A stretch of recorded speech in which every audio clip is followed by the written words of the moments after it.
Assalamualaikum warahmatullahi wabarakatuh. Kembali lagi di channel Abdi Aswaja. Kali ini kita akan membahas masih sekitar Hyundai Trajet. Kalau kemarin saya ulas sekilas tentang eksterior, interior, dan mesin. Pada kesempatan kali ini saya akan berbagi pengalaman tentang pengalaman mengemudikan Hyundai Trajet. Saksikan terus ya sampai akhir. Setelah kemarin kita membahas tentang yang berkaitan dengan interior, eksterior, ya mungkin bagi teman-teman yang belum menonton bisa ditonton di video sebelumnya ya. Untuk video kali ini saya akan membahas tentang pengalaman pribadi saya dalam mengemudikan Hyundai Trajet ini. Jadi Hyundai Trajet yang saya miliki dan saya kendarai saat ini adalah Hyundai Trajet manual ya, bertransmisi manual tahun 2004. Yang akan kita bahas dari segi pengalaman berkendara itu dari segi pengalaman positif dan pengalaman negatifnya mengendarai mobil ini ya. Mungkin kita awal-awal kita bahas dari negatifnya terlebih dahulu mungkin ya. Dari negatifnya, kekurangannya apa saja sih mobil ini. Mungkin ini bisa jadikan teman-teman patokan ya kalau mau meminang mobil ini. Jadi kekurangan mobil ini yang pertama itu adalah mobil ini berat ya. Bobotnya itu berat karena dimensi mobil ini besar ya. Jadi lebarnya itu lebar dan panjangnya kalau saya gambarkan itu mirip-mirip 11-12 sama ini, sama Innova yang generasi pertama ya, yang tahun 2004 sampai 2015. Nah itu 11-12 sama, walaupun sebenarnya kalau lebih detailnya lagi, mobil ini lebih lebar sedikit sama lebih panjang sedikit dari Innova ya. Cuman buat gambaran ya 11-12 lah sama Innova yang generasi pertama. Jadi buat teman-teman yang mungkin biasa pakai mobil kecil ya, mobil kecil yang identik dengan lincah, gesit, lah itu tidak ditemukan di mobil ini ya. Jadi mobil ini tuh berat bobotnya dan kurang gesit seperti itu kekurangan yang pertama. Kekurangan selanjutnya untuk mobil Hyundai Trajet ini itu mirip kayak Innova, yaitu boros. Mobil ini itu boros banget ya, bensin. Ini mobilnya bensin ya. Jadi yang beredar di Indonesia untuk Hyundai Trajet itu hanya ada bensin yang cc-nya 2000 sama 2700, dan kebetulan ini yang saya miliki itu yang cc-nya 2000 yang mirip Innova ya, yang beredar di Indonesia. Itu borosnya sampai 1:7, 1:8 kayak di perkotaan ini yang saya pakai, ini yang saya yang seperti sebagaimana yang ada di video ini, itu bisa 1:6, 1:7 kalau sering berhenti seperti ini. Tapi kalau dipakai di luar kota pun ya nggak irit-irit banget, paling dipakai di luar kota atau lewat jalur tol yang lancar, mungkin irit-iritnya pun bisa 1:10 paling sering, dan jarang-jarang yang 1:12, walaupun saya pernah ya 1:12 pakai mobil ini di tol, tapi itu jarang, sering-seringnya 1:10 itu ya. Jadi dari segi BBM, jadi buat teman-teman yang biasa pakai mobil yang irit ya, udah mah irit, gesit, nah mobil ini kurang cocok ya. Jadi ini sangat lumayan boros seperti itu ya. Itu kekurangan yang kedua.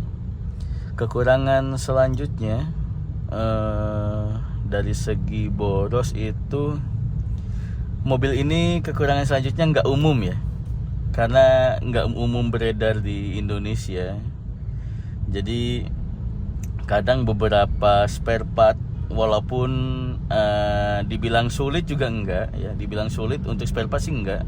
Spare partnya lumayan mudah sebenarnya, cuman kan ada beberapa spare part yang mungkin yang detail, yang benar-benar detail itu jarang. Bahkan beberapa kali saya juga untuk mencari spare part mobil ini pun harus cari copotan ya di online, cari copotan di di Facebook gitu ya, atau di marketplace lainnya, karena ketidaksediaannya spare part gitu kan. Tapi itu hanya yang bagian-bagian detail aja, seperti dulu saya nyari copotan ini sensor ISC yang orisinil itu juga jarang. Beberapa sensor itu yang orisinil jarang, adanya yang beredar itu yang KW, yang mana KW itu gampang ini ya, pengalaman saya gampang rusak. Jadi intinya beberapa spare part itu susah dicari intinya, walaupun secara umum sih sebenarnya masih mudah ya, tapi ada beberapa spare part yang mungkin harus dicari secara online atau mencari copotan dari mobil lain. Selanjutnya, kekurangan selanjutnya untuk mobil Hyundai Trajet ini itu dari harga jual kembalinya. Ini udah pasti ya. Jadi buat teman-teman yang mungkin akan meminang mobil Hyundai Trajet ini, itu jangan harap harganya ini ya, jangan harap harganya bagus ya. Jadi kadang udah kita pelihara mobilnya, mungkin kita dapatnya juga harganya standar mungkin di Facebook ya. Misalnya kita nemukan di marketplace harganya standar, terus kita beli, terus ada beberapa perbaikan, kita perbaiki sampai mobilnya nyaman. Tapi saat kita jual itu harganya luar biasa ya, turun drastis gitu. Tawar menawarnya itu luar biasa, bahkan sampai kita masang harga di harga waktu kita beli pun belum tentu ada yang beli kadang. Itu ya kekurangan. Jadi harga jual kembalinya juga agak kurang bagus dibandingkan dengan mobil-mobil yang lainnya itu ya. Terus kekurangan selanjutnya selain harga jual itu ini AC mobil ini ya. AC mobil ini itu sebagaimana yang saya review di video sebelumnya. Jadi format AC mobil ini tuh agak unik. Pertama depan, ya umumnya depan kebanyakan mobil ya semuanya kan sama, depan ada AC. Lah biasanya kan ada AC lagi itu bagian baris kedua ya, di atap atas itu biasanya. Tapi mobil ini untuk barisan kedua itu nggak ada. Jadi adanya double blowernya itu adanya di pilar C. Yang belum tahu pilar C itu di penumpang ketiga. Jadi adanya AC itu ada di dinding kanan kiri di pilar C. Jadi yang hanya disemburkan di barisan baris ketiga. Jadi yang baris ketiga itu mendapatkan AC dari arah depan, dari pilar C. Sedangkan yang baris 2 itu nggak ada AC-nya. Beda kayak Innova, kalau Innova kan nyebar ya. Jadi di depan ada, di baris kedua ada, dan di baris ketiga pun ada. Tapi mobil ini enggak. Mobil ini berbeda, agak unik. Jadi AC double blowernya itu malah ada di baris ketiga. Jadi untuk baris kedua itu malah dapatnya dari belakang gitu, dari belakang ini ya, bagian kepala itu. Jadi untuk format AC-nya ini menurut saya agak kurang ya, kurang merata. Walaupun AC-nya lumayan dingin ya untuk mobil Korea. Ini mobil Korea ini lumayan dingin. Kebetulan unit yang saya pakai ini udah saya ganti kompresor AC-nya dengan kompresor AC baru ya, jadi dinginnya maksimal. Walaupun nggak sedingin mobil-mobil Toyota ya, jadi agak sedikit penyebarannya agak sedikit lama, tapi lama-lama ya tetap dingin. Itu kekurangan yang ada di mobil Hyundai Trajet. Selanjutnya kita bahas kelebihan mobil ini gitu ya. Yang pertama, kelebihan mobil ini itu jelas harganya. Jadi dengan harga bekasnya itu kisaran 50-an, bahkan ada kalau teman-teman lihat di marketplace itu ada yang menjual di bawah 50-an. Itu kita sudah dengan uang segitu kita sudah dapat mobil sebesar ini, sebesar Innova. Jadi buat teman-teman yang mungkin butuh urusan dagang gitu ya, sering belanja, sering memang anggota keluarganya banyak, kemana-mana butuh angkutan yang lega untuk mobil yang besar, ya ini salah satu solusinya ya, mobil Hyundai Trajet. Jadi kelebihannya itu mobilnya itu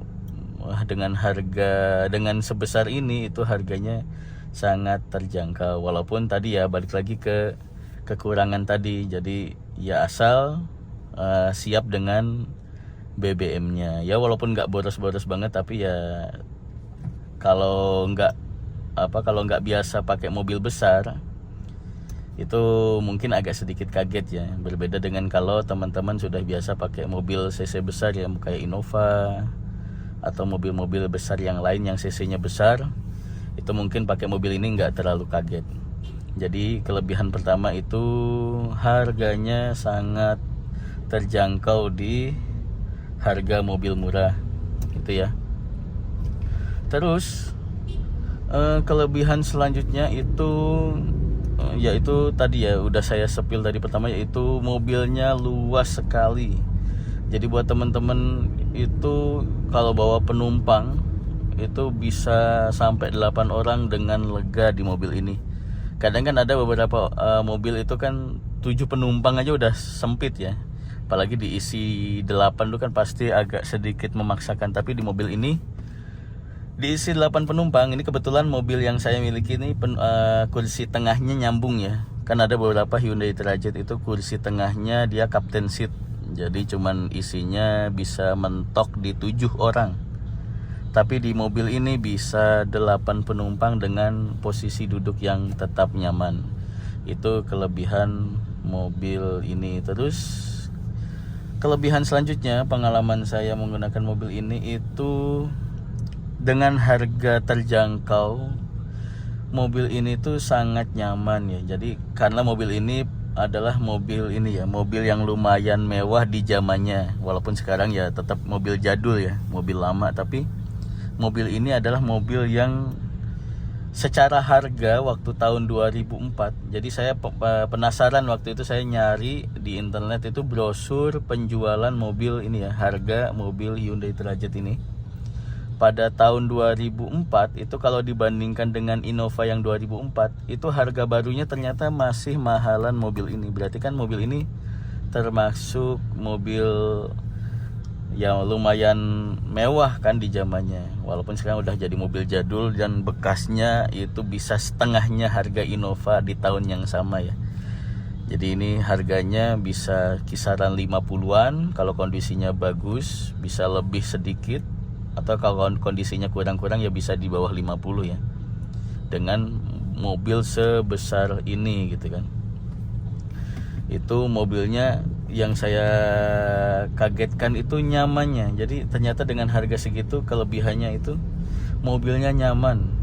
Jadi dari segi suspensi itu, ini kan lagi goyang-goyang seperti ini ada jalan rusak pun goncangannya masih nyaman, masih bisa diredam dengan baik ya. Walaupun kalau misalnya ada yang bertanya kalau sama Innova nyaman mana gitu kan.